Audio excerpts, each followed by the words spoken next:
Olá, tudo bem, gente? Eu sou o professor Thiago.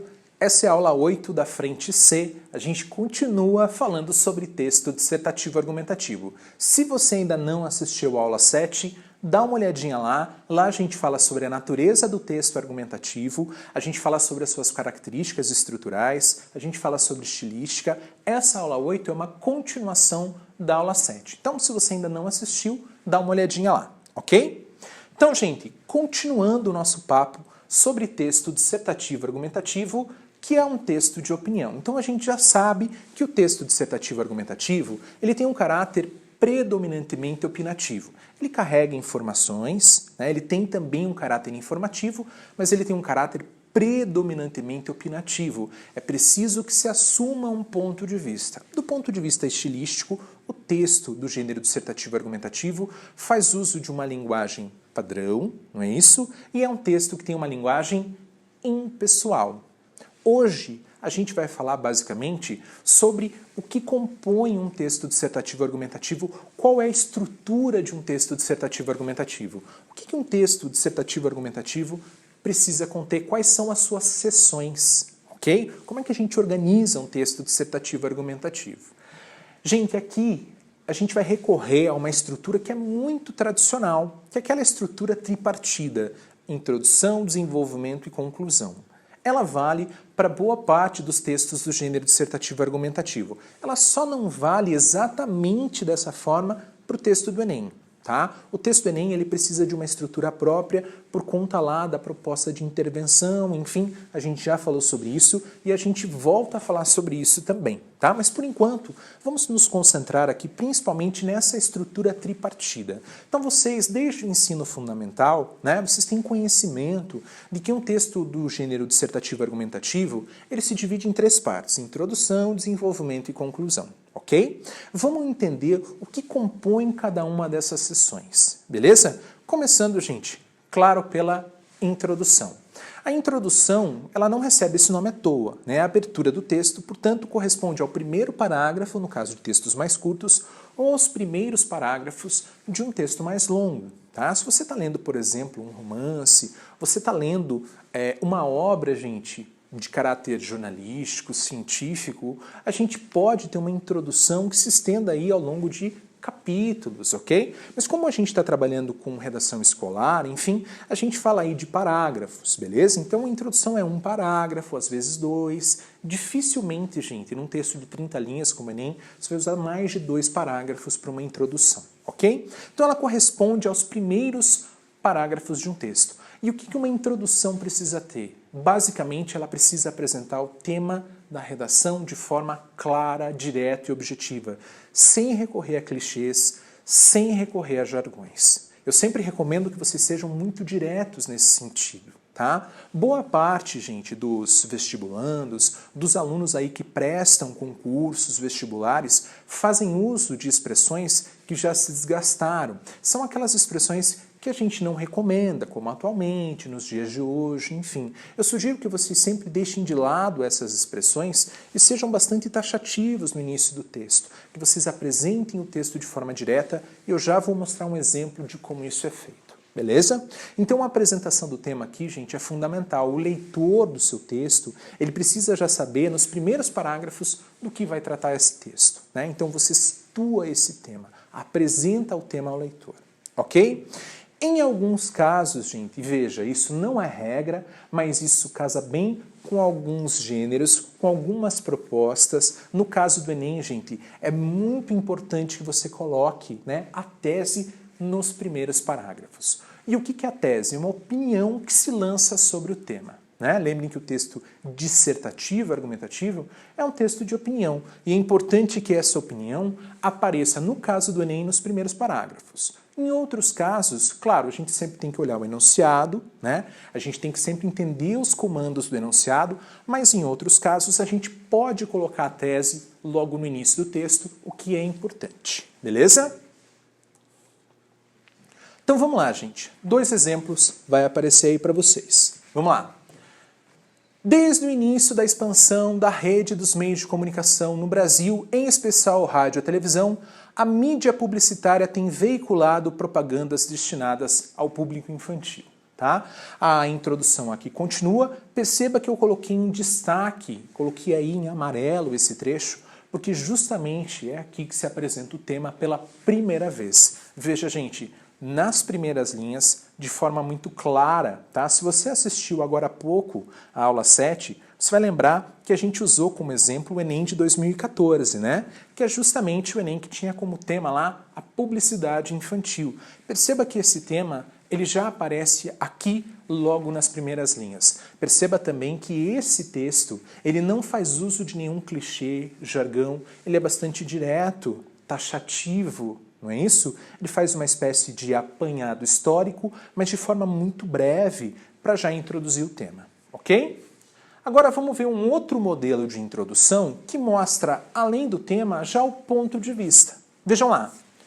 A palavra é instrumento irresistível da busca pela liberdade, afirmou Rui Barbosa. Ó, gente, uma técnica de introdução, né? Aqui, ó, a introdução por citação, né? Então, afirmou Rui Barbosa em relação ao direito de expressão. No entanto, a liberdade de imprensa e propaganda, garantida pela Constituição brasileira, depara-se com limites no que tange à persuasão dos pequenos. Então, está se falando aqui do quê, gente? Da relação entre imprensa, publicidade infantil, propaganda, não é isso? Então a gente já tem aqui logo nas primeiras linhas o quê? A gente já tem o tema da redação. Aqui mais para baixo um pouquinho, ainda no primeiro parágrafo, perceba que o autor desse texto, que também é um exemplo de redação nota 1000 no Enem, colocou a sua tese, ou seja, a sua opinião sobre o tema. Vejam lá, os pequenos, né, vivendo a fase pueril, não detêm a criticidade desenvolvida e, consequentemente, são facilmente influenciáveis. Assim, a publicidade infantil brasileira progride apelando às crianças e, dessa maneira, necessita de reparos que atenuem os tons abusivos e persuasivos. Então, perceba que aqui o ponto de vista já fica claro. A publicidade infantil necessita de reparos, ok? Então, um dos 3 pontos de vista possíveis aqui é justamente esse, de que a publicidade precisa ser controlada, regulamentada, ela tem que obedecer a certos limites. E isso já fica claro na introdução, ok? Então esse é o papel de uma introdução, gente, a apresentação do tema, em alguns casos a apresentação da tese é um recurso aí que vocês podem utilizar. Beleza? Bom, num segundo momento, a gente vai ter lá o desenvolvimento do texto. Também vai aparecer aí para vocês, ok? Então vejam lá, ó. O desenvolvimento corresponde aos parágrafos subsequentes à introdução, em que se apresentam argumentos com o intuito de sustentar a tese e persuadir o leitor. O que é argumento, gente? É qualquer recurso utilizado no sentido de convencer o leitor, ok? Beleza? Qualquer justificativa para o convencimento do leitor.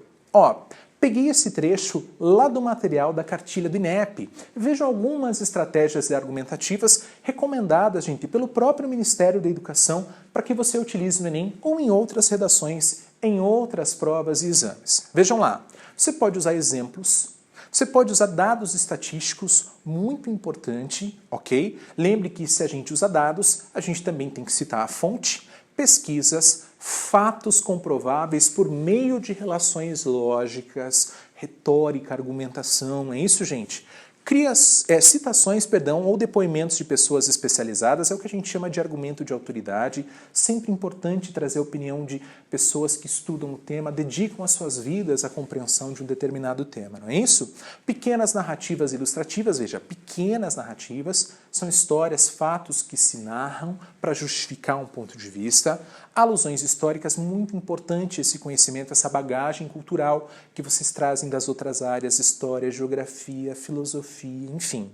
Comparações entre fatos, situações, épocas ou lugares distintos, a experiência histórica de outras sociedades, de outros povos a respeito do tema, ok? Vejam lá um exemplo de desenvolvimento. A questão vai aparecer aí para vocês também, ó. Veja lá. É sabido que no período da infância o ser humano ainda não desenvolveu claramente seu senso crítico e assim é facilmente influenciado por personagens de desenhos animados, filmes de bis ou simplesmente pela combinação de sons e cores de que a publicidade dispõe. Então veja só, gente, o autor aqui parte de uma premissa, a de que a criança ainda não tem o seu senso crítico formado e que, portanto, ela é facilmente influenciada. Esse é um argumento no sentido claro da restrição ou da proibição das propagandas infantis, ok? ok? Voltadas ao público infantil. Tá? Os adolescentes também são alvo numa fase em que um consumo pode ser sinônimo de autoafirmação. Então veja só, as crianças são facilmente influenciáveis e os adolescentes utilizam as práticas de consumo para autoafirmação, construção da identidade, inclusão no grupo, enfim. Então perceba que todos esses argumentos mostram que a criança e o adolescente consomem de certa forma irrefletida, né? De certa forma de maneira irrefletida. Beleza?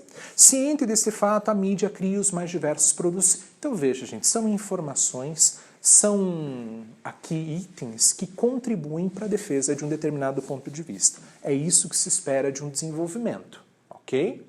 Aqui a gente tem um outro exemplo, também é textão, vai aparecer aí para vocês. Veja lá, ó. De acordo com o sociólogo Emile Durkheim, é na infância que os indivíduos passam pelo processo de socialização, ou seja, adquirem os valores morais e éticos da sociedade em que se encontram. Se nesse período a criança foi bombardeada por uma série de propagandas ideológicas, ela pensará que a felicidade só pode ser alcançada ao lanchar em determinado restaurante, ao adquirir determinado brinquedo ou ao vestir determinadas roupas. Perceba, gente, que aqui o argumento é da formação, ou seja, a criança, o adolescente é um ser em formação e a propaganda também forma valores. Portanto, é preciso que a propaganda, que a publicidade construa valores desejáveis, socialmente desejáveis. Beleza? Também é um argumento. Perceba que aqui, ó, esse texto, ele fez uso daquilo que a gente chama de argumento de autoridade, né? Uma coisa é você discordar de qualquer pessoa que não seja especialista no tema. Aqui ele cita um sociólogo, ou seja, uma pessoa que dedica-se aí a estudar, a entender a sociedade e principalmente ao Durkheim, que é um nome bastante conhecido. Ok? Beleza? E aí, gente, veja só, o texto, depois vocês leem com calma, ele fala ali do Código Penal brasileiro, né? Tem uma retomada histórica que é importante também. Beleza? Então esse é o desenvolvimento. E por fim, a conclusão. Então vamos lá, gente, o que é a conclusão? A conclusão, obviamente, corresponde aos últimos parágrafos de um texto, né? No caso, gente, de textos mais longos, de artigos científicos, estudos, enfim, a conclusão, perdão, pode ser um capítulo ou alguns capítulos. Agora, a gente falando de redação escolar, a gente está falando ali do último parágrafo ou dos dois últimos parágrafos do texto, ok? Então vamos lá, gente, vai aparecer aí para vocês também, ok? Então, ó, corresponde ao conteúdo dos últimos parágrafos ou ao do último parágrafo apenas. Então, é a seção em que se dá um fechamento do texto, reafirmando a tese. Se você optou, gente, por colocar a sua tese lá no início do texto, você precisa retomar essa tese aqui no final do texto, reafirmá-la à luz dos argumentos, ok? No caso específico do Enem, o Enem é um pouquinho diferente porque tem a questão da proposta de intervenção. A gente já falou sobre isso e a gente volta também a falar sobre isso. Mas no Enem é um pouquinho diferente. A gente prepara o último parágrafo para fazer uma proposta de intervenção, ou seja, a indicação de uma ação social, pública, coletiva, enfim, no sentido de reverter um quadro adverso. Beleza? Joia? Então veja como a cartilha do participante do Enem descreve esse item. O quinto aspecto a ser avaliado em seu texto é a apresentação da proposta de intervenção para o problema abordado. Olha, a gente tem um item de correção lá, um dos critérios de correção do Enem, né, é justamente a proposta de intervenção. Ele vale sozinho 200 pontos, ok? Por isso, essa redação, além de apresentar uma tese sobre o tema, que tem que aparecer lá no começo do texto, no caso do Enem, né, apoiada em argumentos consistentes, deve oferecer uma proposta de intervenção na vida social.